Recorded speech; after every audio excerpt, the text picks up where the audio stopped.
Bwana mwana Hot Data 24 na kusogezea hot news sana ambazo zimezidi kutokea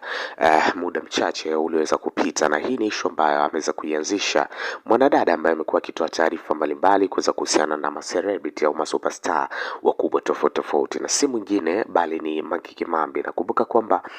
Mange Kimambi dakika ya mwisho aliweza kutoa siri ya kuweza kuonekana kwamba Diamond Platnumz alikuwa yuko na mpenzi mwingine kipande cha South Africa, wakiweza kuenjoy na kuweza kuwa kwenye relationship ya kuweza kukiss na vitu kama hivyo, na ikachukua nafasi kubwa sana, na of course ikaweza kusababisha hata mgogoro pia nyumbani kwa Diamond Platnumz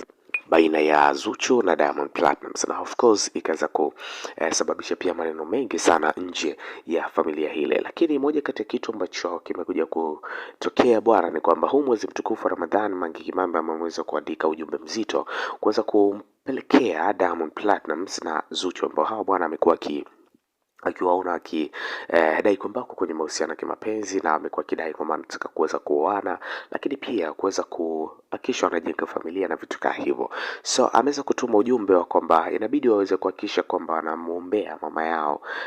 mzazi wa Diamond Platnumz anayeitwa Sandra, kwa sababu huyo ndiye kizuizi kikubwa cha kuweza kusababisha ndoa yao isiweze kukamilika au jitihada za ndoa zao siweze kukamilika kwa namna moja au nyingine, kwa sababu penzi lao limeshakamilika kwa ukubwa. Kila mmoja amekuwa akionyesha interest kwa mwenzie kwa namna ambavyo imekuwa ikionekana, Diamond Platnumz akimkubali sana Zuchu, lakini pia na Zuchu akimkubali sana Diamond Platnumz. Lakini changamoto imekuwa kwa mama yake na Diamond Platnumz anaitwa Sandra, na wengi akimjua kwa jina la Mama Dangote, ambaye huyu alikuwa ni kizuizi kikubwa sana cha wao wasiweze kufanikisha jambo lao hili kuweza kukamilika. So Mange Kimambi ametuma ujumbe huo kwa lengo la kuweza kuwakumbusha kwamba ni wapi pa kuweza kudili napo, ili mwisho wa siku bwana aweze kufanikisha ndoto hii kubwa ambayo Zuchu amekuwa akiota kwa kipindi cha muda mrefu. Ni muda wako sahihi, kama bado hujafanikiwa kusubscribe, kucomment, kulike na kushare, na wakati wako kuweza kucomment, kulike na kushare, kwa sababu Hot Data 24 inakupa vitu ambavyo ni hoti kweli kweli.